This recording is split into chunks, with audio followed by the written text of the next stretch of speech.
विविध उपासना पद्धतियों के द्वारा जिनका हृदय पावन हो जाता है, ऐसे सद दर्शन से संबद्ध सभी संत महानुभावों के मंगल में दर्शन को नमन।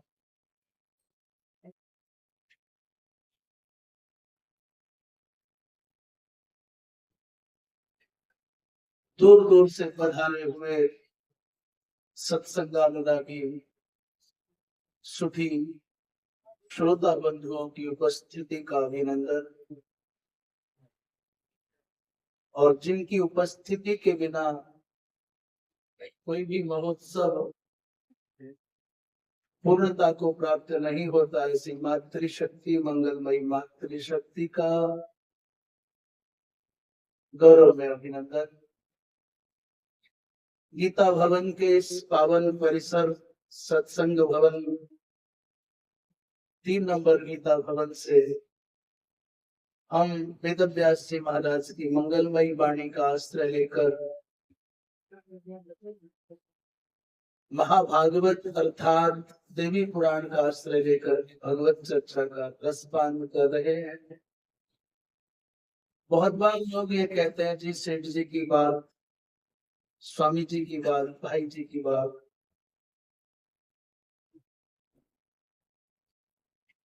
वो विशेष रूप से कही जानी चाहिए। हम ये कहते हैं कि जहां से सेठ जी ने कहा है, जहां से स्वामी जी ने कहा है और जहां से भाई जी ने कहा है, वहीं की बात है। ये सविशेष हो जाता है, विशेषण दिया जाता है। ये बात सेठ जी ने कही है, ये बात स्वामी जी कहते हैं, ये बात भाई जी कहते हैं। हम कहते हैं जिस महाज्ञान के समुद्र से निकाल करके वो रत्न इन महापुरुषों ने प्रस्तुत किए हैं, ये उसी महादिव्य ज्ञान के महासमुद्र के मूर्ति हैं जो आप सुन रहे हैं। अब उन्हें भले ही नाम न दे कि अमुक का कहा हुआ है, अमुक का है, सब बात एक। ये कोई पृथक नहीं है कि कोई तत्वतः अलग से कुछ नया कहा जाएगा, नया कहा गया है। वही आपका शाश्वत सनातन प्रवाह है जो ऋषि महर्षियों के पावन चरित्रों से अनुप्राणित है। कल प्रसंग चल रहा था कि रावण भगवती जनक नंदिनी जानकी माता सीता को लेकर लंका की ओर चले तो बीच में एक अवरोध आ। यद्यपि यहाँ बहुत संक्षेप में जटायु जी महाराज का स्मरण है, पर सच पूछो तो जटायु के स्मरण के बिना राम कथा चाहे संक्षेप में कहो चाहे विस्तार से कहो, वो कभी पूरी ना होगी, सदा अधूरी रहे।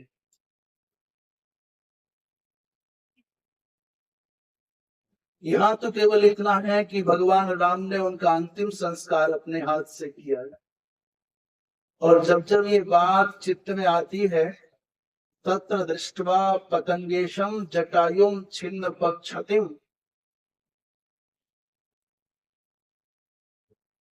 भगवान राम ने लौट करके आकर के देखा है कि एक विशाल पक्षी मरणासन्न अवस्था में पड़ा हुआ है, अपने अंतिम श्वासों की गणना कर रहा है। तो भगवान राम ने पहले तो ब्रह्मवसात, चूंकि व्यक्ति भावुक होता है तो सही और गलत को ठीक से समझने में सहसा अचानक उसको कठिनाई होती है। सीता जी को कुटिया में न पाकर के भगवान राम जब अन्वेषण पर चले तो आगे देख रहे हैं कहीं थोड़ा रक्त रंजित वातावरण है, कहीं ऐसे लक्षण है जहां संघर्ष हुआ है। तो उनको लगा हो न हो सीता जी का हरण इसी ने किया होगा, कोई और है, ये न पहचान पाएगी जटायु। सीतापहारिणम मत्वा हंतु कामोन्तिकम यजो, उनको लगा किसी ने सीता का हरण किया, चलो इसी से इसको मारेंगे। पर जब समीप जाकर के देखा तो भगवान शंकर महादेव कहते हैं कि पास जाने पर पता चला कि सखायम पितुरात्मनः आत्मनः पितु सखायम इति मत्वा। अरे जिसको हम सीता का अपहरण करता समझते थे वो तो हमारे पिताजी के मित्र जटायु जी महाराज है। राम कथा तो इतनी सी ही समझ में आ जाए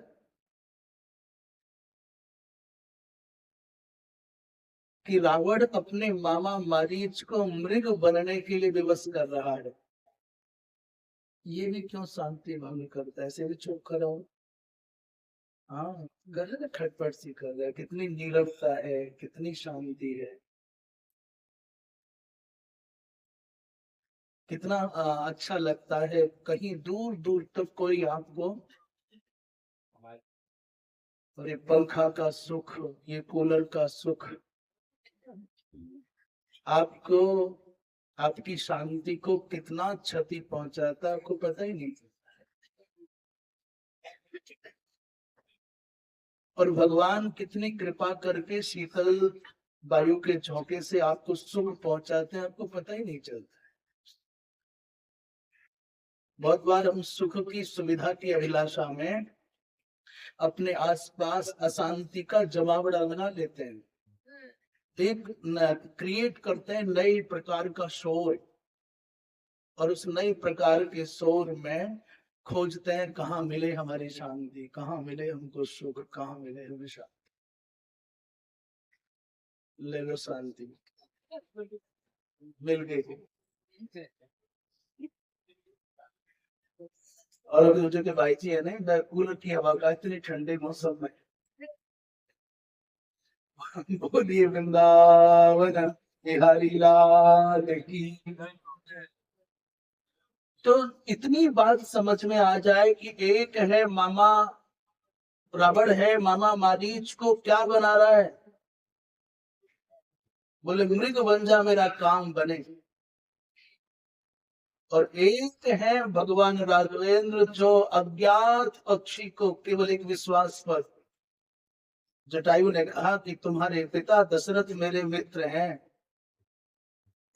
तो उस पक्षी को, अज्ञात पक्षी को, अनजाने पक्षी को अपना स्वजन मान रहे हैं, पितृव्य मान रहे हैं, पिता के मित्र मान रहे हैं और अंतिम संस्कार कर रहे हैं।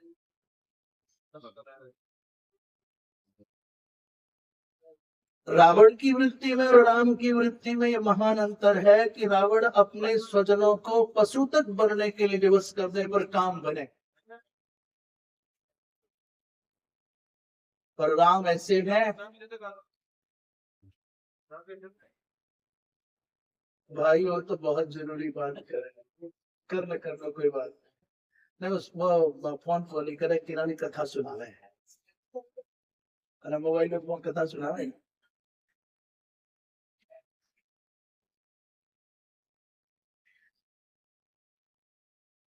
जो व्यक्ति आपके आसपास के परिवेश में ऐसी वृत्ति का हो कि जो अपने स्वार्थ की पूर्ति के लिए बस प्रयोग करना जानता है, भाई को, मित्र को, पड़ोसी को, सेवक को, स्वामी को, सबको दांव पर लगाने को तैयार है, काम बने, बस समझ लेना भले ही आज वो दशानंद नहीं है और उसकी वृत्ति का प्रतिनिधि कोई है, और आज भी सबको, अनजाने लोगों को भी गले लगाने का भाव रखता है, अपना अपना आत्मीय भाव उनके प्रति व्यक्त करता है, सदा उनके हित की बात सोचता है, तो भले वो राम ना हो पर राम की वृत्ति का प्रतिनिधित्व कर रहा होगा, ये पक्का है। भगवान राम ने जटायु जी महाराज का अंतिम संस्कार अपने हाथ से किया। ततस्तमपि दग्ध्वाचो कानने तत्र राघव। कैसा सौभाग्य रहा होगा जटायु का कि उसको अपने जीवन में पुत्र का मुख देखने का अवसर न मिला,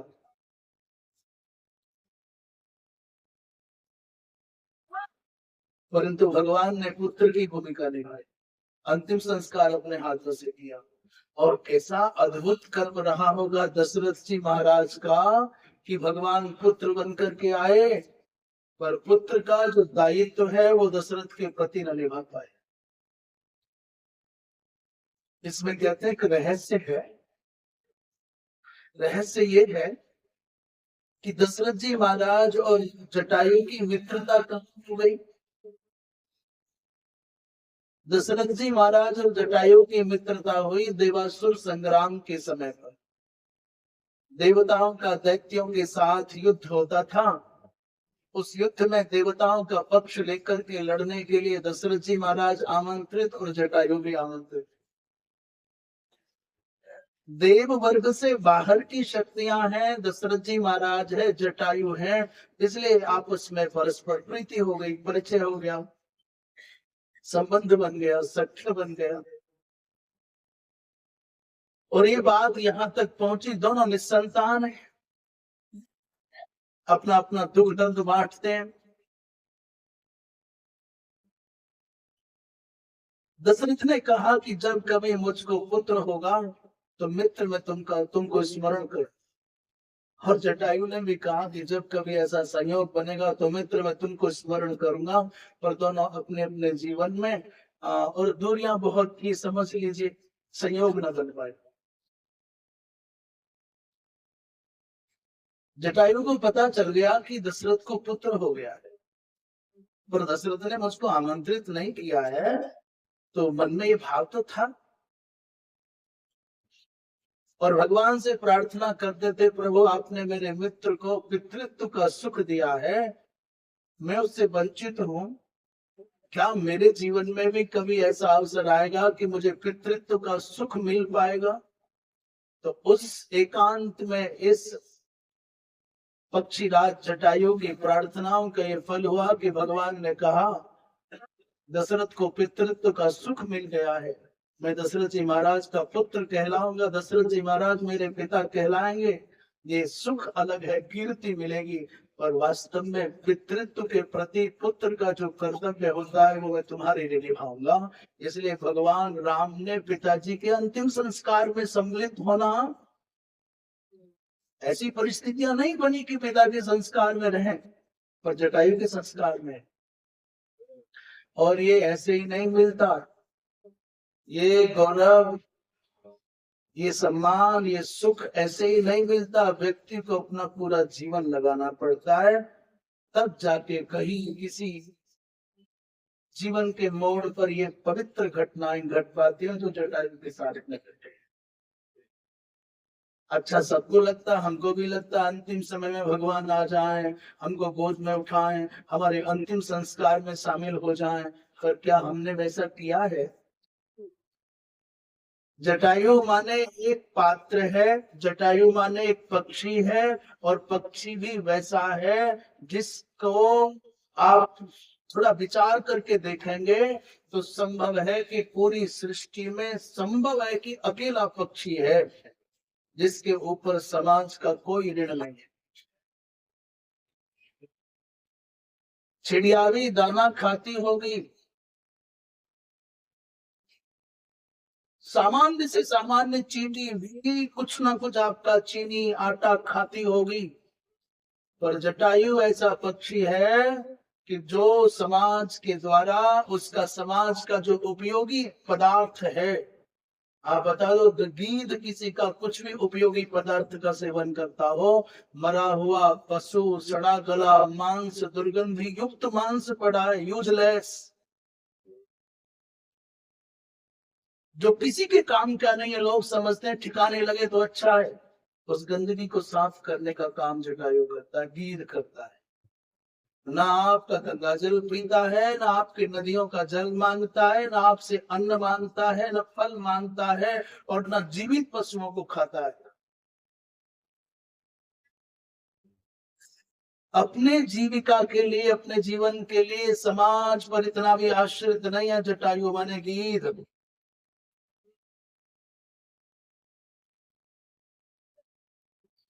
ऐसा होने पर भी जब कर्तव्य निभाने का अवसर आया, जब कर्तव्य का पालन करने का अवसर आया, तो सबसे ऊंची छलांग मार गया जटायु। सबसे ऊंची छलांग माने क्या, बूढ़े हो गए थे, बहुत बूढ़े।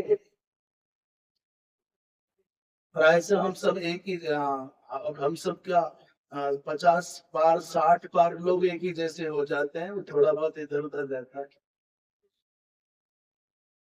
कोई घुटने से परेशान, कोई आंखों से परेशान, कोई दांतों से परेशान, और कोई आंतों से परेशान, कोई बातों से परेशान। हाँ हाँ। और कोई कोई राम जाने लातों से परेशान, और कोई कोई न जाने कैसे ज्ञात अज्ञात आघातों से परेशान पर रहते हैं भैया।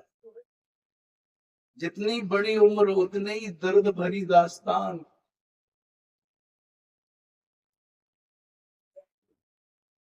मनुष्य का जीवन सरल तब बनेगा जब इस पवित्र बाग में छोटे छोटे पौधे लगाओगे। मनुष्य का जीवन सरल बनाना चाहते हो? ये बाग बहुत अच्छा लग रहा है, इसमें बहुत बड़े बड़े पेड़ हैं। देखो ना, सब पके पके बूढ़े बूढ़े बड़े बड़े पेड़ बैठे हैं, एक मुश्किल से छोटा सा पौधा दिखाई दे रहा है। सरल बनाना चाहते हो अपने जीवन को तो छोटे छोटे पौधे लगाओ धर्म के क्षेत्र में। मुझे लगता है आजकल गीता भवन में छोटे बच्चे आने बंद हो गए क्या? आने कम हो गए कि यहाँ तक आने कम हो गए? नहीं नहीं, कमरों से यहाँ तक आने कम हो गए कि घरों से आने कम हो गए? अच्छा। अरे आज तो स्वामी जी महाराज जी भर के बोल रहे थे। आज अपने वक्तव्य में श्री स्वामी जी महाराज कह रहे थे घोर पाप है, घोर पाप है, घोर पाप है। और मैं न बोलूं तो फिर कौन बोलेगा? ऐसा बोल रहे हैं ना। मैं चाहता हूं तुम्हारी सदगति में विघ्न नहीं आए, बाधा नहीं आए, और तुम्हारी सदगति में, तुम्हारे उद्धार में बाधा आएगी तो मुझे तो बोलना ही पड़ेगा। ऐसा महाराज बोल रहे थे। LIC की बड़ी चिंता है, लाइफ इंश्योरेंस की बड़ी चिंता है। बड़ा FD कराते हो, क्या करोगे ना FDओ का? अपने छोटे छोटे बच्चों में पवित्र संस्कार भर दीजिए। ये ऐसा लाइफ इंश्योरेंस है, ऐसी FD है, क्या कहते हैं, FD कहते हैं, ये ऐसी ऐसी पवित्र FD है जो बुढ़ापे में बड़ा पक्का काम आएगी। यदि बच्चों के संस्कार अच्छे हो गए और वो माता पिता की महिमा को, महत्व को समझ गए, तो वृद्धावस्था में इससे बड़ी संपत्ति कोई नहीं हो सकती कि उसके बालक, जिसके बालक वृद्धावस्था में उसके पास में हैं और सेवा कर रहे हैं, इससे बड़ा संसार का कोई सुख हम नहीं पाते। और चाहे आप पर खरबों की संपत्ति हो, पर आपके बच्चे आपके वृद्धावस्था में सेवा में नहीं है, विनम्रता पूर्वक आपका ख्याल रखने वाले नहीं है, तो फिर चाहे सारी धरती के स्वामी क्यों ना हो, हम मानेंगे कि आपके जीवन में पुण्य का कोई भाग शेष रह गया, पुण्य कमाने में कमजोरी रही।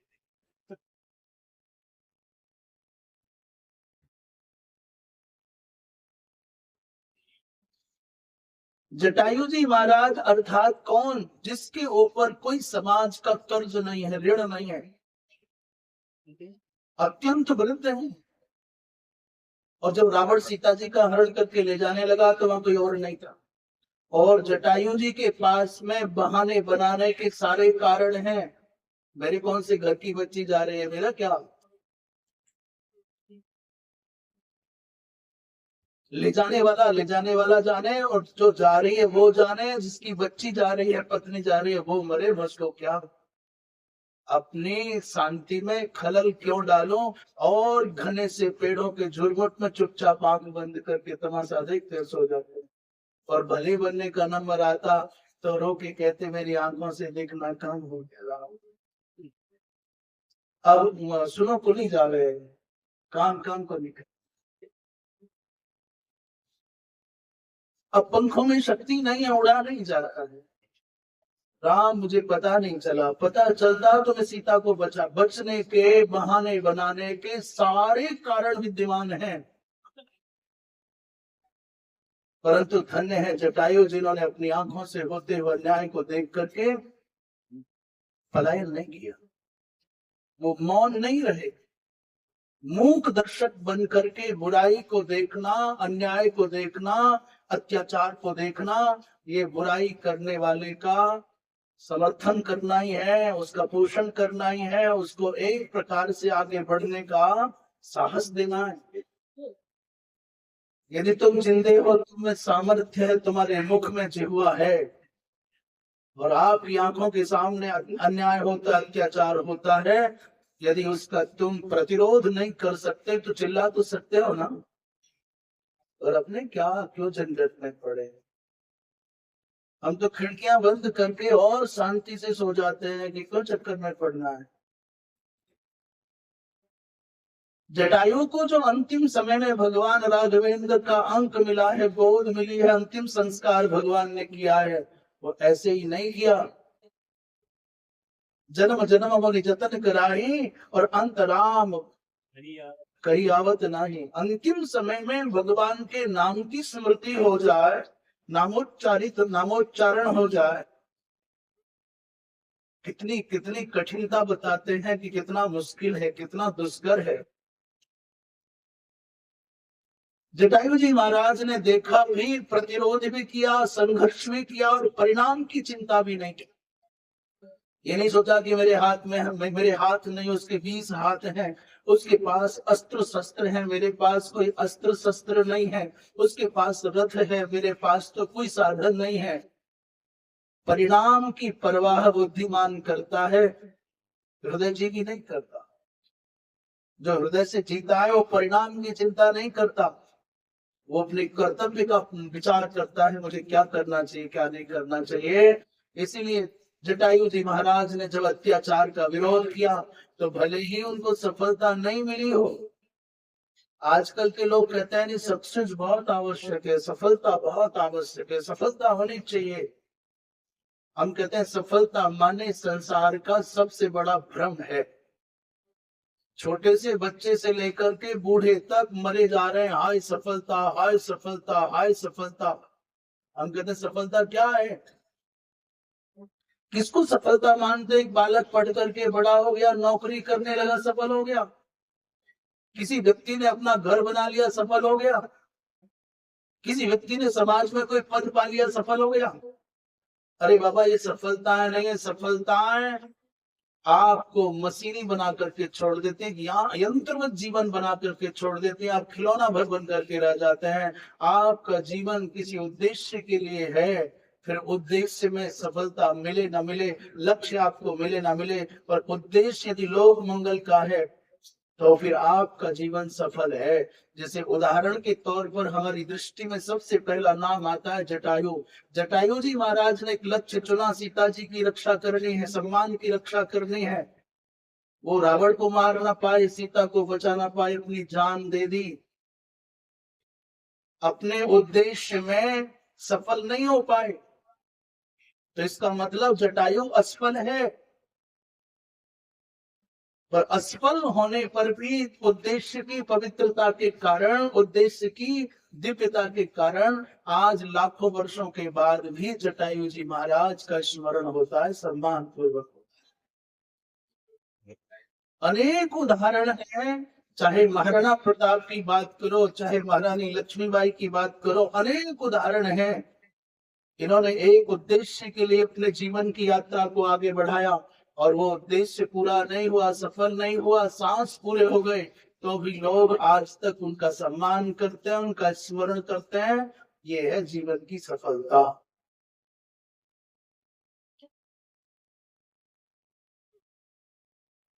भगवान राम ने उनको अपनी गोद में बिठाया है, और भगवान ने निवेदन किया है कि तुम कहो कि तुमको जीवन दो। जटायु ने कहा कि इससे बढ़िया और जीवन की अंतिम सांस कहाँ मिलेगी, इससे बढ़िया अवसर और कौन आएगा। इसलिए जटायु जी महाराज का अंतिम संस्कार भगवान ने किया।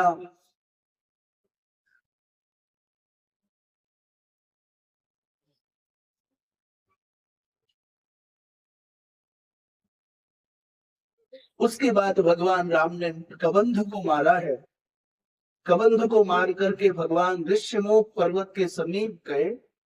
वहां उससे पहले शबरी माता को नवधा भक्ति का उपदेश दिया है। हनुमान जी महाराज के माध्यम से सुग्रीव के साथ मित्रता हुई है। और सुग्रीव के संकट को काटने के लिए भगवान ने बाली को मारा। किसी ने कहा यहाँ पर, इसमें छोटा सा प्रसंग जोड़ लेते हैं। बोलिए सियावर रामचंद्र भगवान की। लक्ष्मण जी महाराज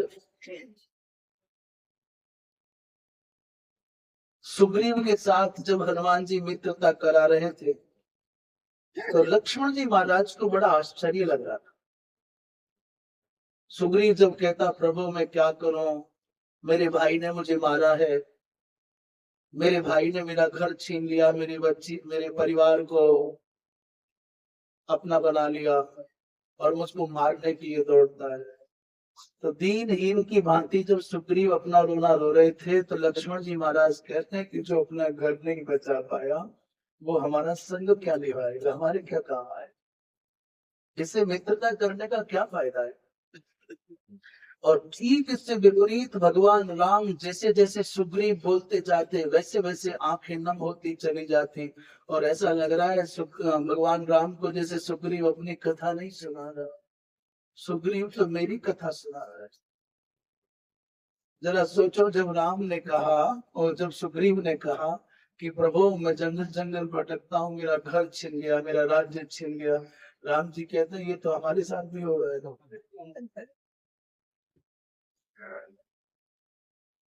महाराज मेरी पत्नी मेरे भाई, तो भगवान कहते रहे भले आदमी तेरी पत्नी तेरे भाई के पास है, ये तो पता है, मेरी का तो ये नहीं पता कि कहाँ है, कौन ले गया।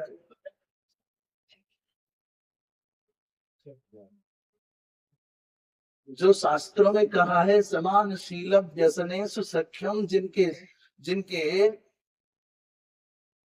स्वभाव वृत्तियां व्यसन एक जैसे होते हैं उन्हीं की मित्रता चल पाती है।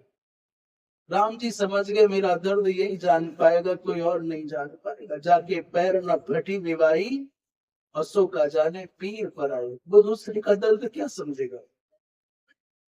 बिल्कुल ठीक आदमी मिला और फट से अग्नि को मध्य में करके साक्षी बना करके मित्रता हो गई।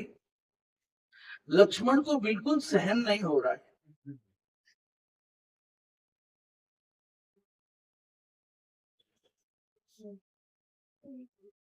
जब लक्ष्मण जी को सहन नहीं हो रहा तो भगवान राम ने कहा लक्ष्मण क्या बात है, कुछ थोड़े असहज जैसे लग रहे हो। तो कनखियों से देख रहे हैं सुग्रीव न सुन ले, हनुमान न सुन ले और अपने मन का ये प्रतिरोध भी जताना चाहते हैं कि नहीं जज नहीं रहा मामला, क्यों चक्कर में पड़ो, चलो आगे चलते हैं।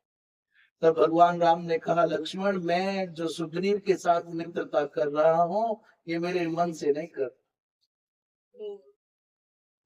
मैं यहाँ जो आया हूँ मैं आया नहीं, मैं लाया गया हूँ। और लाने वाला कोई सामान्य व्यक्ति नहीं, एक संत है। सुग्रीव तक मुझको लाने वाला कौन, कौन, हनुमान जी महाराज। और हनुमान जी कौन है, जामवंत जी और हनुमान जी महाराज को दोनों को रामचरितमानसकार ने संत कहा है, दोनों को संत कहा है। किएउ कुबेश माने साधु कहा है, किएउ कुबेश साधु सन मानो, माने कुवेश धारण करने पर भी साधु सम्मानो होगा, साधु सम्मानित होगा। कैसे, बोले जिमी जग जामवंत हनुमानो। जामवंत जी और हनुमान जी महाराज दोनों को साधु कह रहे हैं। भले इनका वेश शारीरिक वेश भिन्न हो, परिवेश भिन्न हो, पर इनकी साधुता की वंदना हो रही। और साधु तो साहब भैया चाहे जिस प्रकार के वस्त्र पहने हो, साधु माने चाहे जिस प्रकार की उपासना करते हो वो साधु के बारे में है तो सामान्यतया अन्य मनुष्य की अपेक्षा श्रेष्ठ है। भले ही आपकी दृष्टि में लगता हो कि ऐसे ही मांग के खाते हैं, परंतु घर की चार दीवारी को छोड़ने के लिए बहुत बड़ा कलेजा चाहिए। बड़े बड़े लोगों के अंदर बड़े बड़े ज्ञान की बातें आ जाती हैं, परंतु घर की जंजीर को तोड़ पाना बड़ा कठिन हो जाता है, नहीं छूटेगा घर। ये भी एक ऐसा बंधन है, एक ऐसा बंधन है जो दिखता नहीं पर बंधे बड़े जोर से रहते हैं। कहते हैं सब काम निबट गए ना, बच्चों के विवाह हो गए, परिवार के सब झंझट निबट गए, चलो आओ बाहर के, नहीं निकल गए, घर नहीं छूट। इसलिए संत तो जिस भी देश में मिल जाए, जिस भी परिवेश में मिल जाए, जिस भी देश में मिल जाए, आपसे जितना बन सकता है विनम्रता पूर्वक अभिवादन करो, सम्मान करो। जो कुछ आपसे बन सकता है अपनी श्रद्धा का विनिवेदन करो। कभी किसी साधु का, महात्मा का आपके द्वारा तिरस्कार न हो जाए, कभी किसी का तिरस्कार ना हो, किसी की उपेक्षा ना हो, किसी का अपमान ना हो।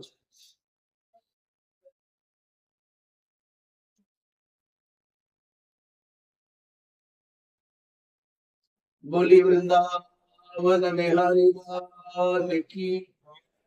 कहाँ चल रही थी कथा? कथा कहाँ चल रही थी? साधु चल रही। लक्ष्मण जी महाराज से कहा भगवान राम ने कि हम आए नहीं, हम लाए गए।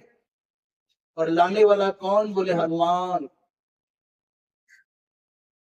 तो अभी लक्ष्मण जी ने कहा क्या चेला है उनका, सुग्रीव का एजेंट है, तो अपने स्वामी के पास तो लाए गए, कौन सी बड़ी बात। भगवान ने कहा नहीं नहीं, संत घर नहीं लाया।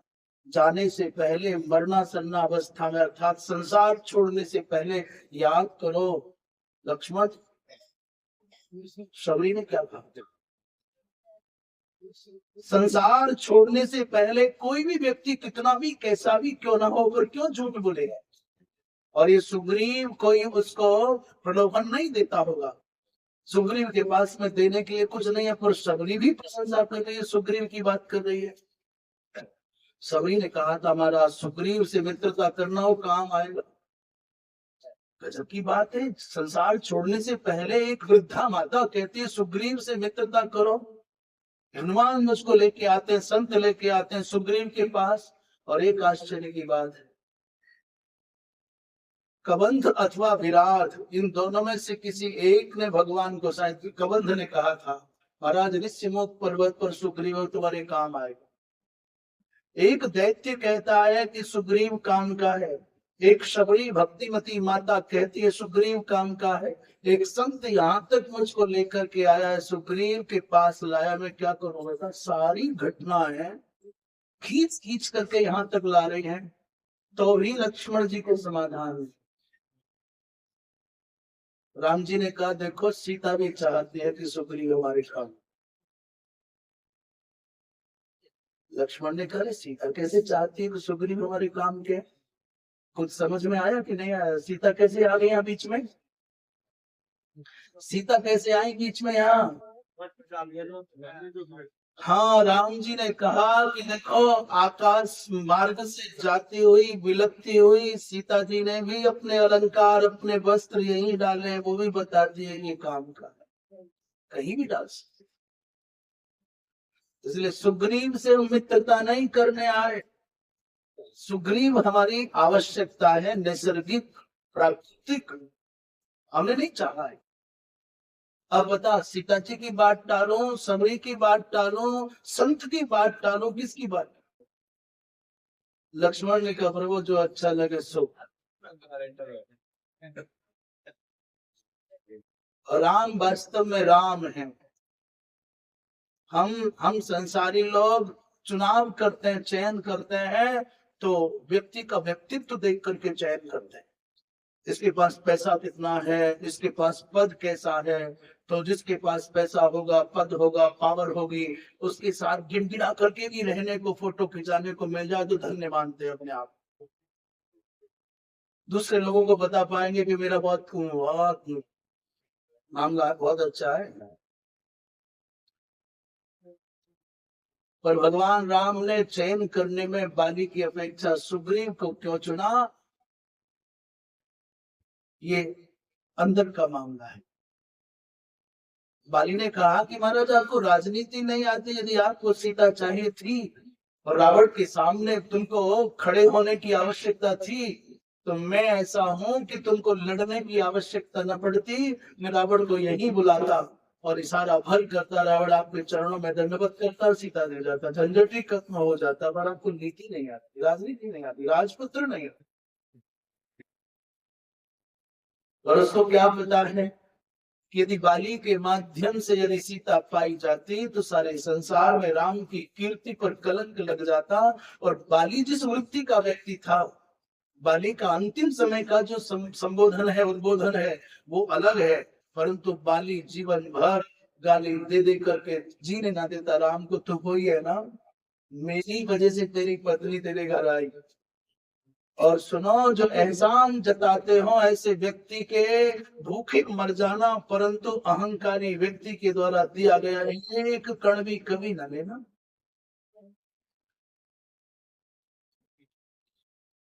जो अभिमानी है, अहंकारी है, उसके द्वारा उत्कृत हो गए तो रोज रोज मरना पड़ेगा। जब जब तुम मरने से बचना चाहोगे तब तब तुमको नीचा देखा जाएगा। मैं इसलिए भूखे रह जाना, जंगल में रह जाना अच्छा, पर किसी अभिमानी के, अहंकारी के द्वारा उपकृत होना अच्छा नहीं।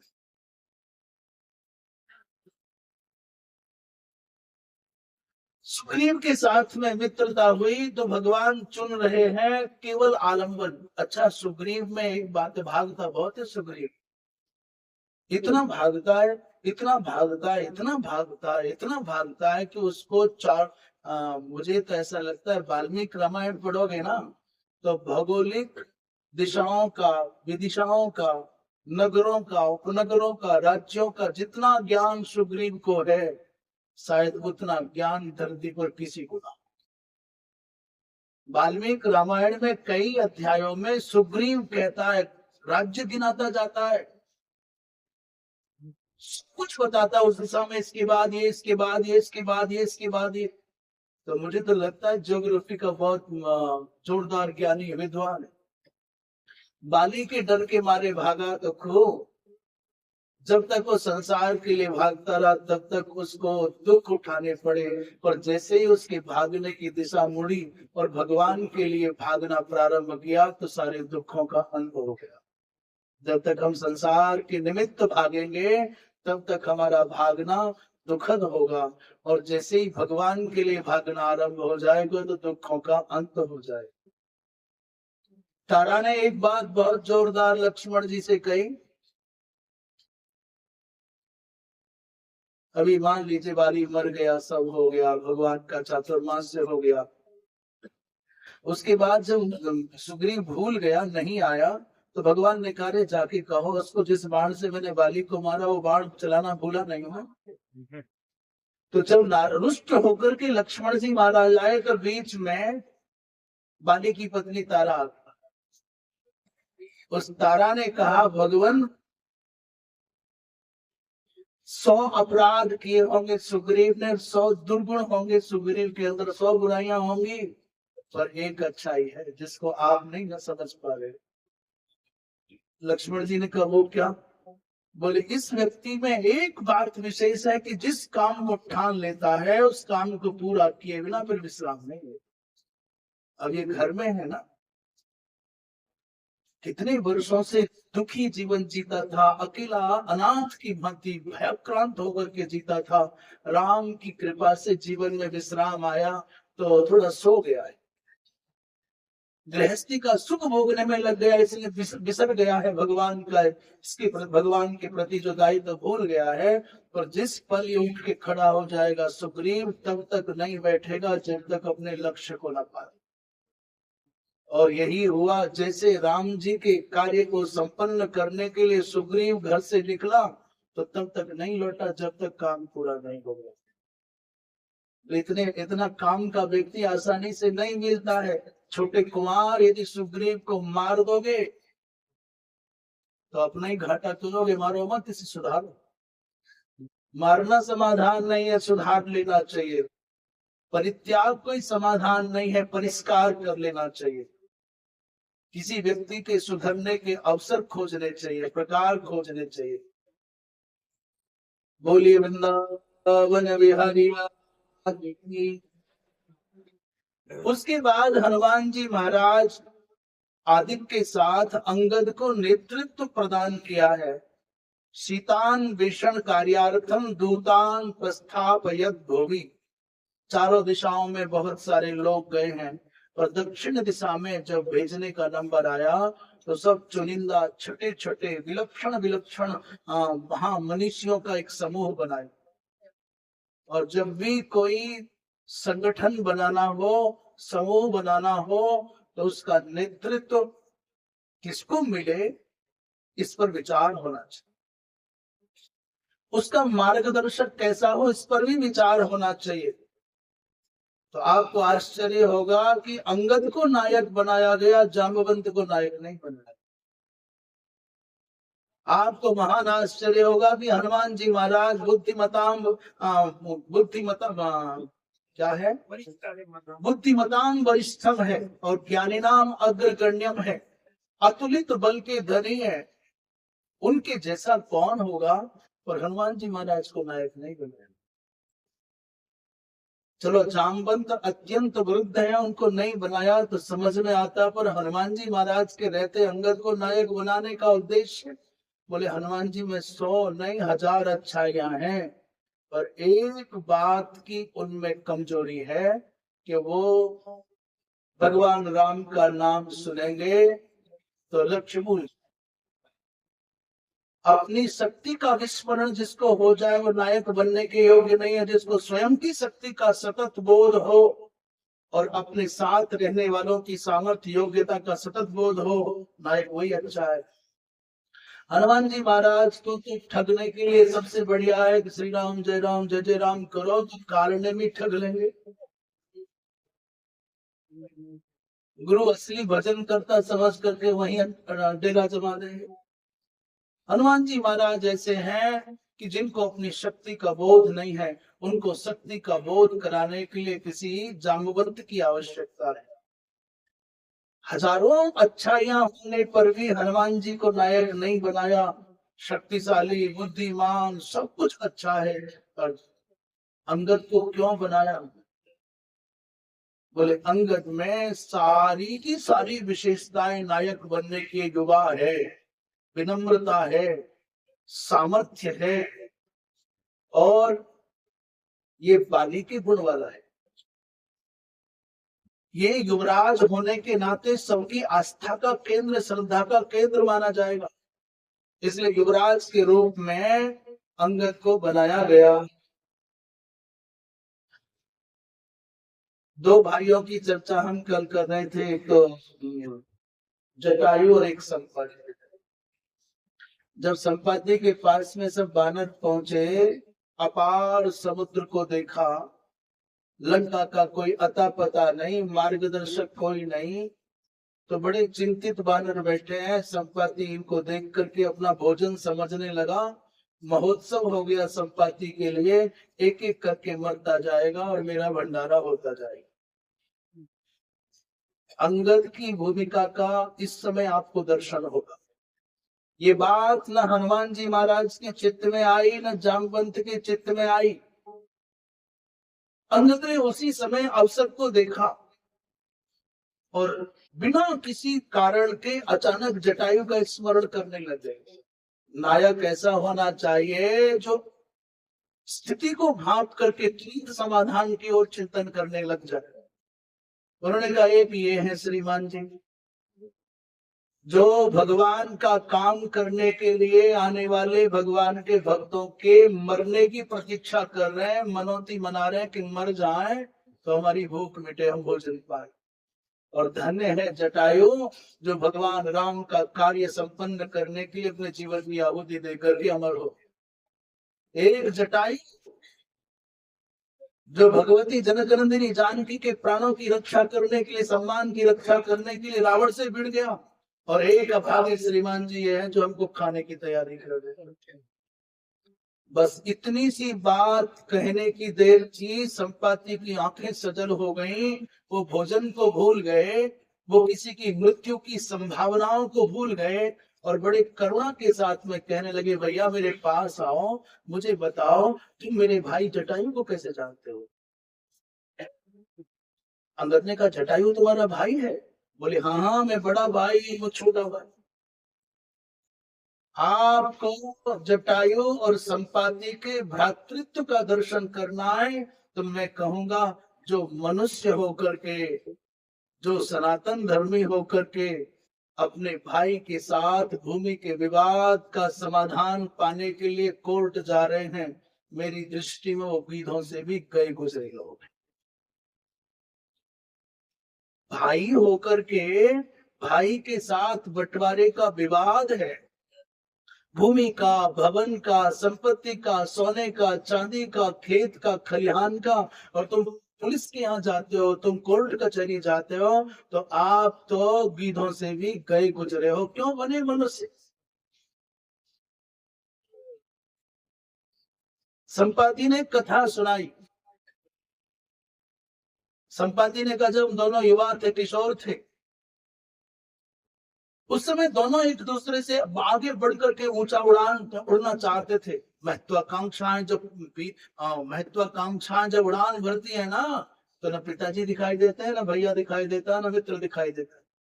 मैं सबसे बड़ा दिखाई दूं, मैं सबसे ऊंचा खड़ा दिखाई दूं, ये अंधी दौड़ ऐसा नहीं होती, नहीं सबके साथ होती होगी। बोले हम दोनों भाई उड़ने लगे और शर्त हो गई, सूर्य के पास सबसे अधिक कौन जा सकता है। तो मैं अपनी शक्ति के अभिमान में, और मेरा छोटा मुझसे भी 2 कदम आगे बढ़ के जाने को तैयार। और जैसे ही हम सूर्य की कक्षा की ओर जाने लगे, तो सूर्य के तापों से मेरे पंख झुलसने लगे। उसी समय मुझे चिंता हो गई, मैं थोड़ा बड़ा हूँ, मेरे पंखों में सूर्य के ताप को सहने की कुछ अधिक क्षमता होगी। ये भी बच्चा है, ये भी किशोर है, ये सूर्य की प्रखर किरणों की ताप को सह न पाएगा, ये जल जाएगा, ये झुलस जाएगा, मर जाएगा। प्रतिस्पर्धा को भूल करके मैंने जल झुलसते हुए अपने भाई के ऊपर करुणा करके अपने पंखों की छांव कर दी, और उतनी ही देर में मेरे पंख झुलसे, उसके साथ वो तो बच गया पर मैं झुलस गया। ये संपाति का भ्रातृत्व तो बताता है, अपने भाई की रक्षा करते हुए तुम्हारे पंख भी झुलस जाएं, तुमको भले ही चोटें आ जाए, क्षति पहुंच जाए, तब भी कोई घबराने की बात नहीं है। क्यों? क्योंकि तुमको परमात्मा ने भाई बनाया, भ्राता बनाया। एक पक्षी के चित्त में यह है, प्रतिद्वंदी नहीं देखा, प्रतिस्पर्धी नहीं देखा, वहां प्रतियोगिता भूल गए। अपने भाई के रक्षण के लिए सब बात भूल करके उसके संरक्षण के लिए तैयार हो गए। परिणाम भले ही प्रतिकूल आया, पंख जल गए, परंतु उसने अपने भ्रातृत्व को अमर कर दिया, भ्रातृत्व भाव को अमर कर दिया। संपाति से भी सीखना चाहिए, जटायु से सीखना चाहिए। तो और आज जब मनुष्य छोटी छोटी बात के लिए लड़ रहा है, ये देवरानी जिठानी होकर के घरों में केवल साड़ियों के लिए लड़ी मरी जा रही है, केवल सोने के लिए मर रही है, केवल कमरों के लिए लड़ाई लड़ रही है। अरे अभागे मनुष्य, तुझको परमात्मा ने अवसर दिया भगवान का भजन करके मुक्त होने के लिए, और तुम लक पकड़े बैठे हो ईंट पत्थरों को, इस कांच के किरिच को लेकर के बैठे हो। नहीं, यही समाधान होगा, मर जाएंगे और मार देंगे। तब बड़ा आश्चर्य लगता। और मोह के कारण संसारी गृहस्थी व्यक्ति लड़े तो लड़े। मुझे तो सबसे ज्यादा दया तब आती है, दो साधु लड़ रहे होते हैं मठों को लेकर के, मैं बड़ा मैं बड़ा। वो कहते हैं हम वैराग्य धारण करके आए, संसार त्याग करके आए, हमने तो माया को त्याग दिया है, माया से परे हैं। कहते हैं झूठी है माया, ये धन संपत्ति बेकार है। तो लोग बेचारे बड़े बोले, बोले क्या करें, धन संपत्ति बेकार है, जमीन बेकार है। बोले आपको दे दे, इस सोने के चक्कर में क्यों पड़े हो? क्या है? तो बेचारी मैयाओं ने नाक का, कान का, गले का। बोले अब क्या करें महाराज, बेकार है तो फेंक दो। कहाँ फेंके? बोले हमारे आस पास।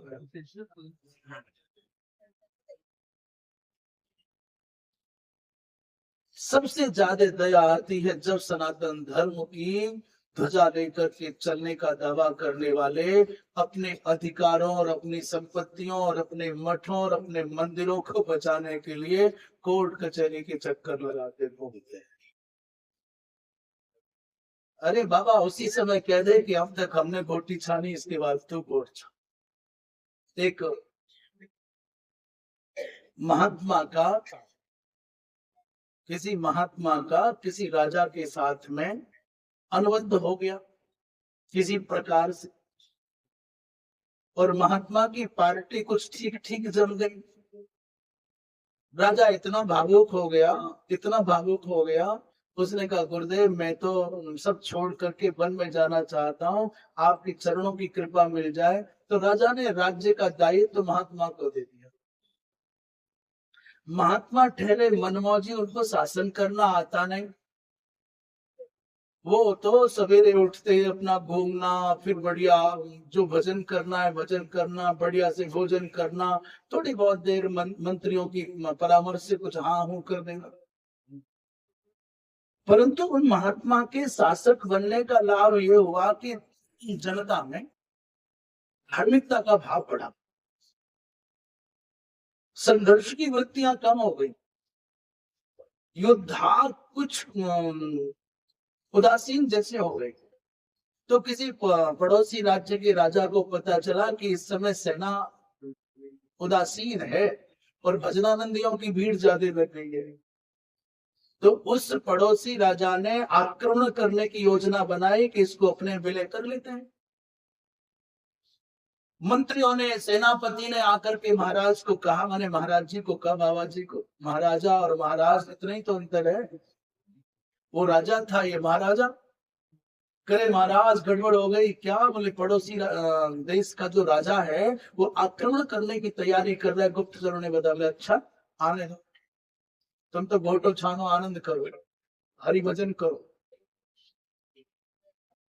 एक महीने बाद फिर बोला कि नहीं अब बिल्कुल पक्की तैयारी है महाराज, पक्की सूचना है, अस्त्र शस्त्र तैयार है, बस प्रयाण करने को तैयार। बोले ठीक है, तुम तो घोटो छानो मौज करो।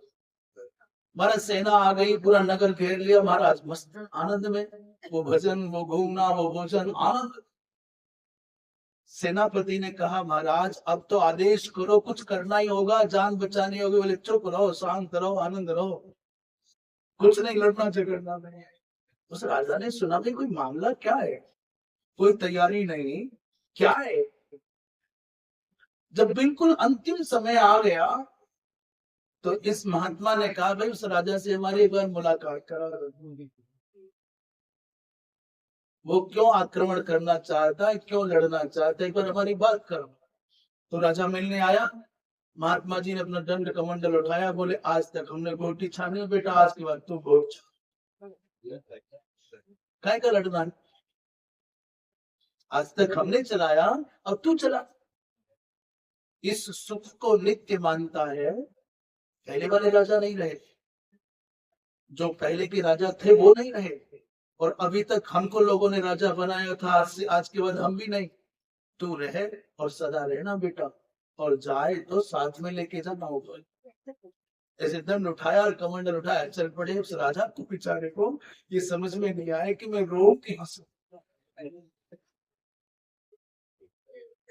ये प्रसन्नता का विषय है कि विषाद का विषय है?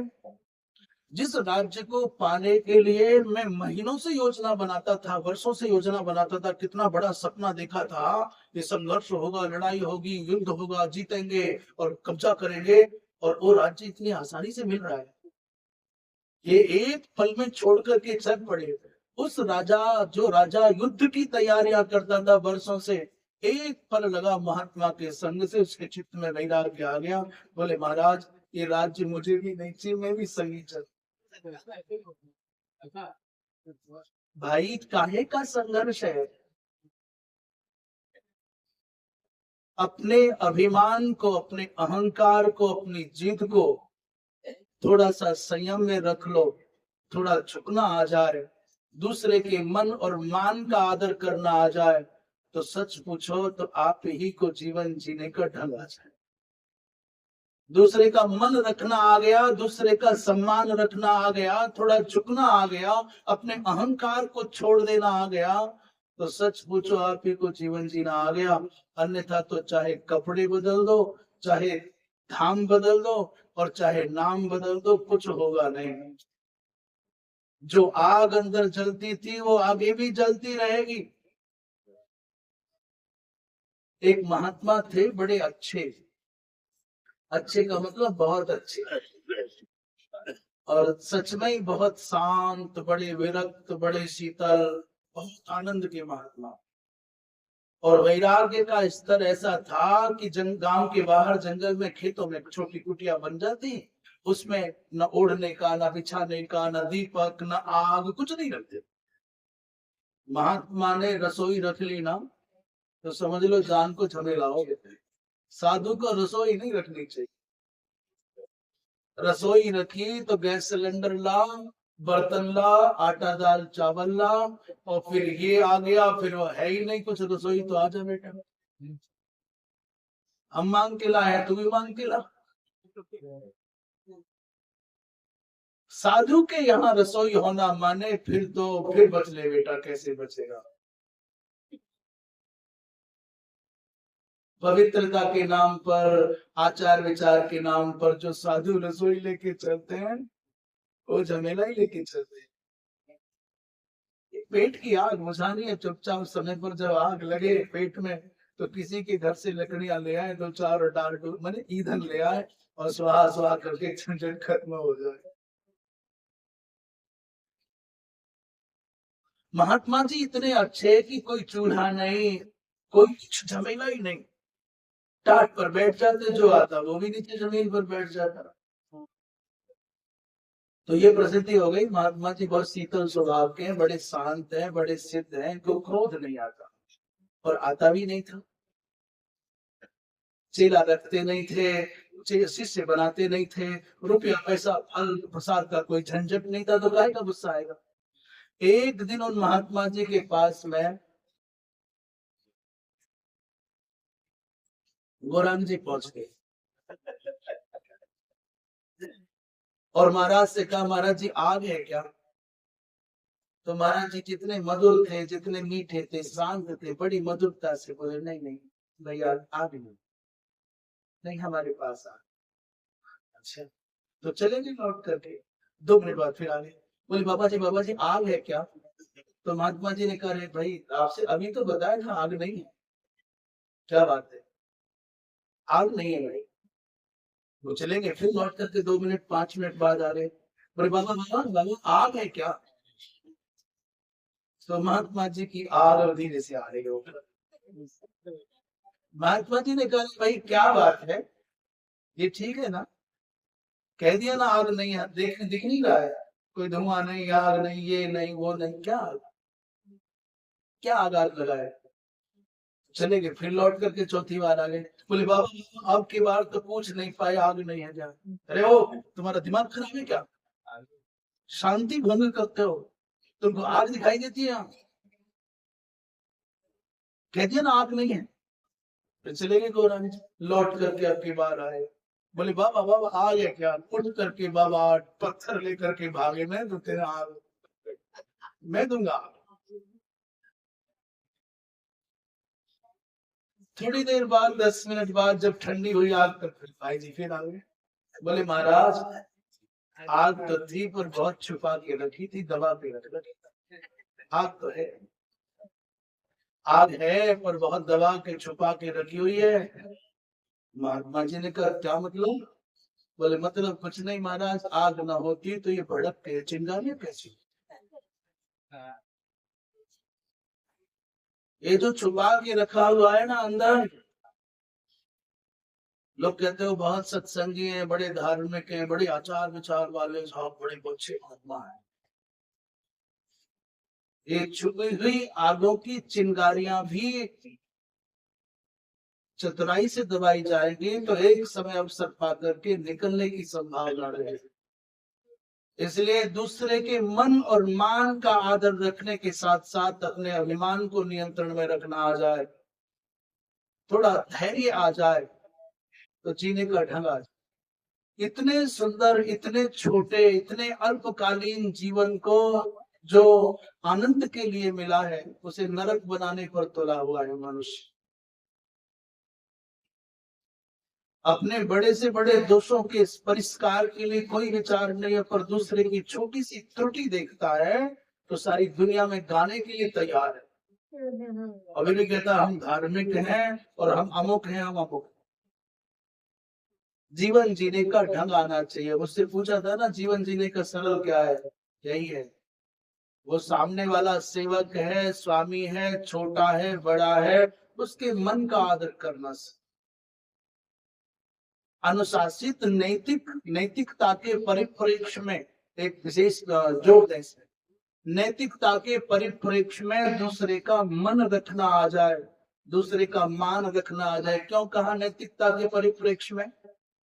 माने कोई शराब पीने के लिए आतुर है और रेडी आ रहा है, मर जाऊंगा पिलाओ। स्मैक पीने वाला है तो मेरी जान निकल जाएगी पिलाओ, तो नैतिकता के दायरे में नहीं। नैतिकता के परिप्रेक्ष्य में दूसरे का मन और मान रखना आ जाए और यथासंभव भगवान का थोड़ा बहुत भजन करने की वृत्ति बन जाए, अपने जीवन को यथासंभव दोषों से मुक्त बनाने का भाव आ जाए, तो हो गया सत्संग और हो गया भजन। बढ़िया सी एक पंक्ति है, मन की तरंग मार ले बस, यही जीवन की सरलता का सबसे बढ़िया रास्ता है।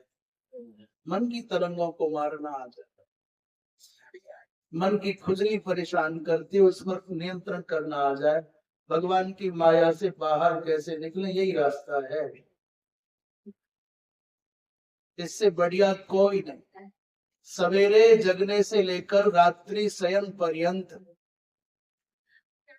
जितना भी आपके पास में समय है, रात्रि को सोने से अच्छा करोगे तो बतावे, नहीं तो केवल बोलने से क्या लाभ। आज की कथा सुनने पर दक्षिणा देके जाओगे कि नहीं? बोले जी पहले ही कौन सी दी थी जो देके जाओगे? अच्छा कोई 10 मिनट मौन रहने वाला कोई करता है? मौन करते हैं? हाँ कोई कोई तो करते हैं। आयो ना, ये हम बारंबार निवेदन करते हैं, इतने बहिरंग इतने बहिर्मुखी मत बनो कि तुम खाली लौट जाओ।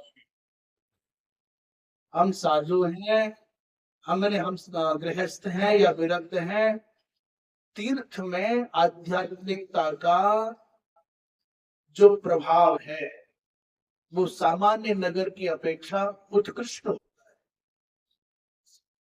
तीर्थों में आध्यात्मिक जो ऊर्जा है वो अन्य सामान्य स्थानों की अपेक्षा अत्यंत उत्कृष्ट होती है। और वो जो पवित्र ऊर्जा है, सकारात्मकता है और जो दिव्यता है, उसको आत्मसात करने के लिए शांत, एकांत और मौन की आवश्यकता है, अपनी तैयारी की आवश्यकता है। और यदि आप, जैसे आप कहोगे कैसे जी, उदाहरण के लिए कह रहे हैं, मोबाइल को आप चार्ज पर लगाओ और कनेक्टिविटी ठीक ना हो चार्जर के साथ मोबाइल की, तो चाहे 4 दिन लगाए रखना, चार्ज नहीं होगा वो। और सही से संबद्धता हो गई, कनेक्टिविटी ठीक हो गई, चार्जर अच्छा हुआ, मोबाइल भी ठीक लग गया, तो फिर बहुत कम समय में चार्ज हो जाता है। ऐसे ही तीर्थ में आए हो अपनी ऊर्जा को चार्ज करने के लिए, तो कृपया ठीक से संबद्धता हो। थोड़ा बहुत अपने आप से बतियाओ ना, एकांत में नेत्र बंद करके। हम भजन करने की बात नहीं कर रहे, हम ये नहीं करे कि राम राम करो, हम ये नहीं करे कि माला करो। अरे बाबा अपने आप से बात तो करो, दुनिया से करते हो। स्वयं से पूछो कि तुम यहाँ क्यों आए हो, गीता भवन में क्यों आए हो, ऋषिकेश क्यों आए हो, क्या करने आए और क्या कर रहे हो। यहाँ क्यों आए, क्या करने आए, क्या कर रहे हो, क्या करने से तुम्हारा भला होगा। यहाँ का पंखा, यहाँ का कूलर, यहाँ की एसी, यहाँ का भोजन सम जाएगा क्या? गीता भवन से लौट करके गांव जाओगे, घर जाओगे, तो यहाँ की सुविधाएं, व्यवस्थाएं, असुविधाएं एक साथ जाएंगी क्या? जो साथ नहीं जा सकता उसके लिए संघर्ष की आवश्यकता क्या है? जो साथ जा सकता हो उसको कमाओ, अधिक से अधिक विवेकशील व्यक्ति है वो। और इसी बात को स्वयं से पूछो कि दुनिया में क्यों आए, क्या करने आए दुनिया में, और जो करने आए हो वो कर रहे हो क्या? या जो कर रहे हो इसको करने से तुम्हारे जीवन की सार्थकता हो जाएगी क्या? तो जैसे दर्पण में स्वयं को देखना होता है चेहरे को, वैसे ही मौन के एकांत के उपवेशन में आत्मदर्शन करो, स्वयं से संवाद करो कि कहाँ कमी रह गई, अभी क्या करना शेष है। इसलिए कहते हैं एकांत में बैठो, गंगा के तट पर बैठो, कमरे में बैठो, छत पर बैठो, पेड़ के नीचे बैठो, बिस्तर पर लेटे लेटे विचार करो, पर करो। 10 मिनट तो हर दिन, यदि सवेरे नहीं कर सकते दोपहर में करो, दोपहर नहीं कर सकते शाम करो, शाम को नहीं कर सकते तो सोते सोते, परंतु समय तो मिलता ही नहीं है जी। बोले सोने से पहले, बोले हमारे प्राणों से प्यारे मोबाइल जी हमारे साथ बैठे। कोई कहता प्राणों से प्यारे गोपाल जी, बोले नहीं, प्राणों से प्यारे मोबाइल ये छाती पर लगा करके सोना है। वो तो ऐसा दिल का टुकड़ा है कि भले ही पैसा गिर जाए, पर्स चला जाए, कोई चिंता नहीं। मोबाइल, हाँ मोबाइल रह गया, कहाँ रह गया, बोले पता नहीं, ढूंढो। आजकल लोग तिजोरियों में ताला लगाना भूल गए हैं और मोबाइल में 4-5 तरह के ताले लगाते हैं। हाँ वो पासवर्ड जो सबसे दूर करने की तैयारियां कर रहा है, वो पासवर्ड है। जहां हो वहां वालों से दूर है। तो तात्पर्य ये है कि अपने आप को, यहाँ आए हो तो कुछ तो लेके जाओ ना। रात्रि को शयन से पूर्व कृपया मोबाइल को 2-3 मीटर दूर रख सकते हो तो बड़े देवता माने जाओ। और सोने से ठीक पहले समग्र दिवस का चिंतन कर लो कि क्या अच्छा क्या बुरा हो। कई बार ऐसा कुछ बोला गया होगा जो नहीं बोला जाना चाहिए था, किसी का हृदय दुख गया होगा, उसके पास जाकर के क्षमा मांगने का न समय है और न साहस है। बहुत बार मन में होता है क्षमा मांग लें, पर अहंकार कहता है नहीं नहीं, क्या क्षमा मांगना है, बात नीची हो जाएगी। समय भी नहीं होता, साहस भी नहीं होता। उस परिस्थिति में मैं आपको समाधान बताऊं, रात्रि को सोते समय अनंत कोटि ब्रह्मांड नायक सब के हृदय में बसने वाले उस परमात्मा के चरणों में क्षमा मांग लो। भगवान, उसके पास जाने का साहस नहीं है, हिम्मत नहीं है, पर मैं आपके चरणों में प्रणाम करके क्षमा मांगता हूँ। आज मेरा जो दुर्व्यवहार उनके प्रति हुआ है उसके लिए मुझे क्षमा करें। तो ये वृत्तियां मन में विकसित हो जाएगी तो धीरे धीरे आपका जीवन, आपकी आंखें, आपकी वाणी, आपका जो व्यवहार है, चिंतन है, वो अनुशासित हो जाएगा। ये भी एक प्रकार से आपका बिना किया भजन हो जाए। और रात्रि के अंतिम शयन से पूर्व के जो अंतिम 10 मिनट हैं, वो कृपया किसी को मत, पति को नहीं, पत्नी को नहीं, मित्र को नहीं, मोबाइल को नहीं, संसार को नहीं, किसी को मत, केवल अपने आप के लिए। अपने आप से बात करो, स्वयं से बात करोगे तो भगवान से बात होने लग जाएगी। आपको लगेगा बहुत बड़ा काम हो गया, करके देखो, करोगे कि नहीं। आज के प्रवचन की दक्षिणा है, दे के जाना, नहीं तो कंजूस कहलाओ।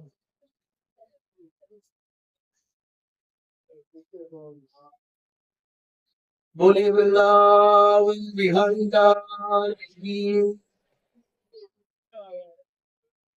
संपाति के जीवन की ये घटना कि अपने भाई को उन्होंने पंखों से आच्छादित किया, ये अध्यात्म रामायण में वर्णन आता है।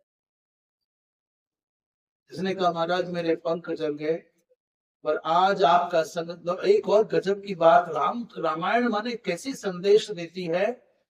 संपाति उठ करके कह रहे मैं चल नहीं पाता हूँ, उठाओ मुझे और समुद्र के किनारे लेकर के चलो। जिसके हाथ नहीं है, जिस पक्षी के हाथ नहीं है, जिसको कोई शिक्षा नहीं मिली, वो संपाति कहता है मैं अपने भाई को जलांजलि दे दूं।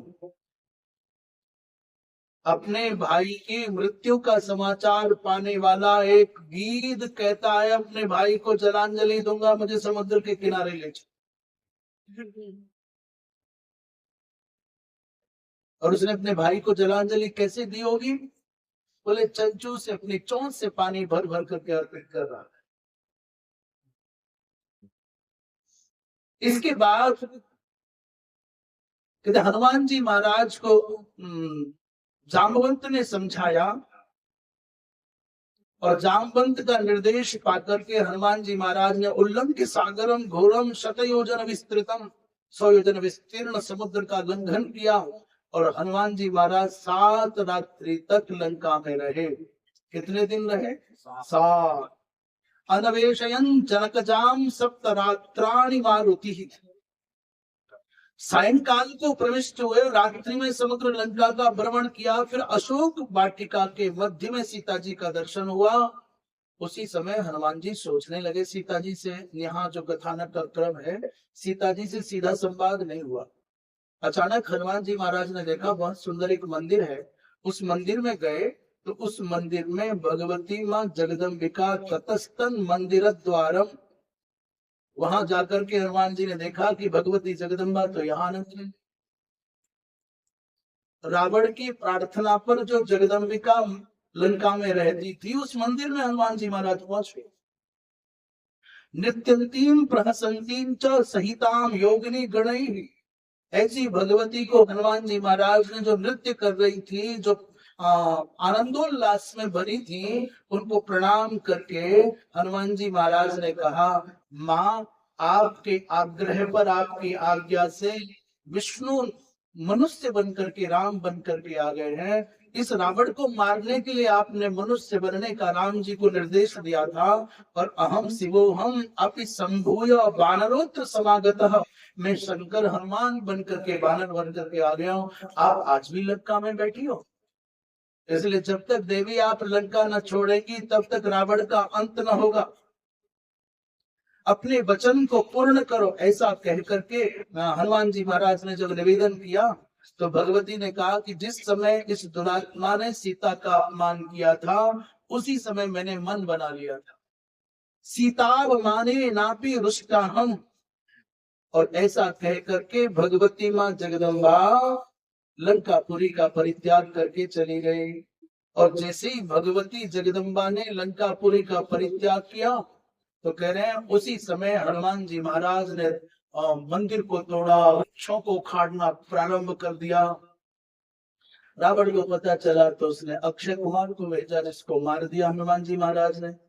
अंत में रावण ने हनुमान जी को बांध करके अपने दरबार में मंगवाया और उनके लांगूलम बाससा बद्धवा दत्तवा बंधिंसति पयत, हनुमान जी महाराज की पूंछ में तेल बोल करके कपड़े लिपटवाए और आग लगा। कथा संक्षेप में है, हनुमान जी महाराज ने उसी लंका के द्वारा दिए गए प्रसाद को ब्याज के सहित लंका वासियों को लौटा दिया। उलट पलट सब लंका जा रही, अकूद परा पुलिस सिंध मजारी, लंकाम दग्ध्वा समुल्लंघ्य और पुनस्तम सरिताम पतिम, लंका को आग लगा करके हनुमान जी महाराज लौट आए हैं। मधुबन के फलों को खाया और भगवान राम को संदेश दिया।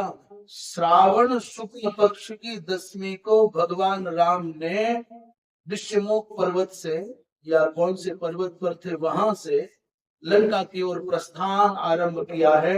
एकस्मिन्नेव काले तु रावणो राक्षसाधिपः, जब भगवान राम आए हैं समुद्र के तट पर, उसी समय रावण ने योजना बनाई, मंत्रियों के साथ में परामर्श किया।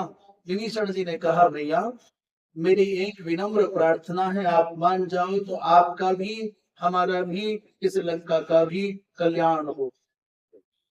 विभीषण ने कहा कि सीता जी को लौटा दीजिए। सीताम त्यक्तुम मुहुः, और एक बार नहीं 2-3 बार कहना पड़ा विभीषण को, भैया पराई नारी पर कुदृष्टि रखना अच्छा नहीं है, पाप है। रावण ने सुना नहीं, माना नहीं, यहाँ तक तो कोई बात नहीं, पर तच्छ्रुत्वा रावणः कुंठः और तम पदा अताड़यन् मुने, पैर की ठोकर मार। और जैसी पैर की ठोकर मारी तो धर्म स्वरूप विभीषण जी महाराज अपने चारों मंत्रियों के साथ में रावण को छोड़ करके राम के साथ में आके खड़े हो गए। शेष कथा आप समझते हैं। उस बड़े भारी संघर्ष को सामने देखा, लंका में कैसे जाएं। अंत में समुद्र पर सेतु निर्माण हुआ है। ततस्तु रावण श्रुत्वा सेतु बंधम महाबुधौ। जब रावण ने सुना कि सेतु बने समुद्र पर पुल बांधा है, तो ये घटना, ये सूचना, ये वृत्तांत अश्रुतपूर्व है, अभूतपूर्व है, अदृष्टपूर्व है। सृष्टि के इतिहास में नदियों पर तो हजारों नहीं लाखों पुल बने होंगे, और सृष्टि के इतिहास में समुद्र पर पुल केवल एक बार बांधा गया। रावण को बड़ा आश्चर्य हुआ, ये तो कभी कल्पना से परे की बात है, समुद्र पर कौन पुल बांधता है। कई लोग कहते हैं रावण के मन में था कि स्वर्ग लोक तक सीढ़ी बना दूं। ऐसा सुनते हैं ना। आप लोगों ने सुना कि रावण स्वर्ग तक सीढ़ी बनाना चाहता है, सोने की सीढ़ी। सोने में सुगंध ला दूं, वो काम नहीं कर सका, और स्वर्ग तक सीढ़ी बना दूं। स्वर्ग तक सीढ़ी नहीं बना सका और सोने में सुगंध नहीं ला। अच्छा, ये बताओ, आपने सुनी है ना बात ये, सोने तक और स्वर्ग तक सीढ़ी और सोने में सुगंध। चलो और कोई चीज रह गई हो तो जोड़ लेना। पर अच्छा सुनो, वो तो ठीक है, पर ये बताओ, ये बात सच्ची है कि स्वर्ग तक सीढ़ी बनाना चाहता था वो? थोड़ा ही बात है जब क्या। अरे मेरे मान लो, पर वो तो ठीक है नहीं, पर मैं कहूँ यदि सीढ़ी बना देता रावण तो चढ़ता उसका पिताजी क्या उसे? हम पर अपने घरों की छत पर नहीं चढ़ा जा रहा है, लिफ्ट चाहिए। यदि वो सीढ़ी बढ़ा देता ना तो लोग गाली दे दे करके मार देते, साढ़े सीढ़ी तो बढ़ाई, लिफ्ट क्यों नहीं लगाई। अच्छा सच बताओ, सीढ़ी बना, मैं कल लेटा सोच रहा था क्यों लग, व्यक्ति अपने दर्द के साथ जीता है। नीलकंठ दर्शन करके आए तो पैर अपना काम करते हैं बेचारे। मैं सोच रहा था कि रावण सीढ़ी बनाने वाला था, बढ़िया किया नहीं बनाया, बहुत अच्छा किया नहीं बनाया। बना देता तो लोग न चढ़ पाते, न नीचे उतर पाते, न आगे बढ़ पाते, न चढ़ पाते, न बिना चढ़े रह पाते। भारी भारी शरीर, घुटनों में दर्द, और बीच में लटक गए। लोग कहता है नहीं स्वर्ग जाना है। बालक कूद कूद करके चढ़ते तो बड़े बड़े अपानी स्वर्ग जाएंगे, और चढ़ गए और अगली सीढ़ी पर पाँव नहीं रखा जा रहा है। फिर कहते ला रे कुछ और उतारो भैया, गिरना ही पड़ता, बढ़िया किया भैया तेने सीढ़ी नहीं बनाई, देख झंझट से बचा गया। बोलिए वृंदावन बिहारी लाल की। भयम मोहम च संप्राप्य चकम पेच मुहुर्मुहु। रावण के बारे में कभी ऐसा नहीं सुनने में आता कांप गया वो, पर भय भी हुआ, मोह भी हुआ, आश्चर्य भी हुआ और कांप गया।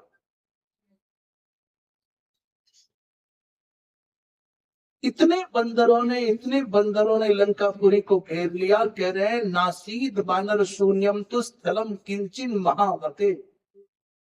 पूरी लंका में बंदर ही बंदर, बंदर ही बंदर, बंदर ही बंदर। अब सोचो दो चार बंदर होते हैं तो जीना हराम कर देते हैं। अपनी परेशानियां समझ लीजिए, कपड़े बचाना, चप्पल बचाना, जान बचाना बंदरों से कितना भारी होता है। और जब योजना बना करके बंदरों ने लंका में आक्रमण किया होगा तो लंकापुरी के लोगों की दशा क्या हो गई होगी, कल्पना ही कर सकते हो। युद्ध से पहले भगवान राम ने भगवती माँ जगदम्बा की उपासना की। ब्रह्मा जी महाराज को आचार्य बनाकर, ब्रह्मा जी महाराज ने 15 दिन तक भगवती माँ जगदम्बा की समुद्र के तट पर बेल के वृक्ष के मूल में मिट्टी की मूर्ति बना करके, अष्टभुजी मूर्ति बना करके उपासना की है। ये जो नवरात्रियों में भगवती की मिट्टी की मूर्तियां बना करके पूजा करने का चलन है, वो कोई लोकाचार मात्र नहीं है। इसके उदाहरण यहाँ भी है। और उसका दूसरा उदाहरण है नंद बाबा की जो ब्रज कुमारिका है, गोपियां, गोपांगनाएं, बालिकाएं, वो यमुना जी के किनारे पर मिट्टी की मूर्ति बनाती हैं भगवती माँ जगदम्बा की। स्नान करती हैं, पूजा करती हैं और प्रार्थना करती हैं नित्य, हे देवी नंद बाबा के लाल श्री कृष्ण चंद्र हमारे पतिदेव बन जाए, ऐसी कृपा। तो मृत्तिका की मूर्ति बनाने का चलन कोई आज का नहीं, अनादि है, शास्त्रीय है। जैसे पार्थिव पूजा भगवान शंकर की जगत प्रसिद्ध है, शास्त्र सिद्ध है, वैसे भगवती माँ जगदम्बा की इन मृत्तिका की मूर्तियों की पूजा का चलन आज का नहीं, अनादि है। और उनका समुद्र, उनका जल क्षेत्र में विसर्जन करने का जो विधान है, वो भी उत्सव पूर्वक महोत्सव के रूप में कीर्तन करते हुए, नाचते गाते हुए जो विसर्जन करने जाते हैं, उसमें आजकल कुछ थोड़ी सी विकृति आ गई होगी, परंतु चलन मूलतः शास्त्रीय है। कहते हैं भगवान राम ने श्राद्ध पक्ष में पितृ रूपा भगवती जगदम्बा की पूजा की। नवमी से आरंभ हुई पार्वणी नैव विधिना यावत दर्श दिने दिने, प्रतिदिन भगवान राघवेंद्र भगवती माँ जगदम्बा की आराधना करते हैं। पहले दिन के युद्ध में अकंपन को हनुमान जी महाराज ने मार दिया, दूसरे दिन के युद्ध में धूम्राक्ष को भगवान राम ने मारा। रावण का मामा है जिसका नाम प्रहस्त है, उसको भी श्री हनुमान जी महाराज ने मारा है। उसके बाद मेघनाथ ने राम को बांधा। शेष कथा युद्ध संबंधी आप जानते हो। भगवान राम भगवती माँ जगदम्बा की नित्य उपासना करते हैं। ब्रह्मा जी महाराज कहते हैं, हे राघव, जिनका नाम स्मरण करने से शंकर भगवान ने विष पिया और उनके ऊपर विष का प्रभाव नहीं पड़ा, उन भगवती माँ जगदम्बा की उपासना करने से कोई भी ऐसा लक्ष्य नहीं जो पूर्ण ना हो। अकाल का तात्पर्य क्या, नवरात्र के आरंभ से पहले पितृ पक्ष में पूजा हुई थी, इसलिए अकाले कहा जाता है। बोलिए वृंदावन बिहारी लाल की। इसके बाद उस भयंकर संघर्ष में एक बड़ी जोर की बात आ गई जो बिल्कुल नई है, कहीं सुनने को नहीं मिलेगी। एक प्रसंग में ब्रह्मा जी महाराज राम जी से कहते हैं कि ये जो सीता है ना, ये सीता रावण की पुत्री है। आपने थोड़ा बहुत इधर उधर सुना होगा, अपुष्ट प्रमाणों से सुना होगा। सीता मंदोदरी गर्भे संभूता चार रूपिणी, ये मंदोदरी की पुत्री है सीता जी। और बालिक क्षेत्र जा तनयाप्यस्य रावणस्य लघुत्तमा, हे राघव, ये रावण की क्षेत्रज पुत्री माने मंदोदरी के गर्भ से उत्पन्न हुई। काम लोभात अपहृत्यैव रिरंसु काम मोहितः। उस समय जब सीता जी का जन्म मंदोदरी के गर्भ से हुआ तो उस समय लोगों ने कहा, भाई ये बड़ी लंका के लिए अनिष्ट कारक बालिका है, इसको लंका में मत रहने देना, लंका में रह गई तो लंका नष्ट हो जाए। उस समय गोपनीय भाव से मंदोदरी ने वो बालिका मिथिला में जनकपुर के क्षेत्र में भूमि के गर्भ में छुपा दी। जो हल्के संसर्ग से प्रकट हो गई तो कहा, उस रावण भूल गया इस बात को कि मेरी पत्नी है। लोभ के कारण रमण करने की इच्छा से सीता का हरण किया, इसलिए इसका विनाश होना सुनिश्चित है। तो ये कहाँ का श्लोक है? बोले 42वें अध्याय के 64वां श्लोक है। सीता मंदोदरी गर्भे संभूता चारु रूपिणी क्षेत्रजा तनयाप्यस्य रावणस्य रघुत्तमा। इस प्रकार ब्रह्मा जी महाराज ने आश्वस्त किया है। बड़ी अद्भुत भगवती की महिमा का यहाँ पर वर्णन है। विष्णु लोक का उल्लेख है, पहले शंभु लोक है, फिर विष्णु लोक है, फिर गौरी लोक है, फिर गोलोक है। गोलोक में भगवती श्री राधा के साथ में भगवान कृष्ण विहार करते हैं। उसके ऊपर देवी लोक है और देवी लोक में भगवती जगदम्बिका भगवत्याः प्रसन्नताये गीत नृत्य वाद्या नाम, भगवती की प्रसन्नता के लिए सब देवता महात्मा उपासना करते ही हैं। संसार में कोई प्राणी ऐसा नहीं है जो दुखों से मुक्त होना चाहता हो और भगवती की उपासना करे और फिर दुखी रहे। अर्थात ऐसा एक भी उदाहरण नहीं कि भगवती का उपासक पीड़ित रह जाए, ऐसी इस पुराण की घोषणा है। उसके बाद बड़ा भयावह युद्ध हुआ है रावण के साथ में भगवान का। भगवान ने रावण के से पूर्व मेघनाद आदि को, कुंभकर्ण आदि को, यहाँ बहुत अधिक युद्ध से संबंधित विवरण नहीं है, मारा है। और जो हम मृणमयी मूर्ति की, उत्सव मूर्ति की चर्चा कर रहे थे, विसर्जन की चर्चा कर रहे थे, ब्रह्मा जी महाराज ने मिट्टी की मूर्ति बना करके निरंतर पूजा की, अंत में समुद्र में उसका विसर्जन किया है। मूर्तिर विसर्जनिया तो श्लोकस्सु महोत्सव ही, महोत्सव के साथ में विसर्जन किया।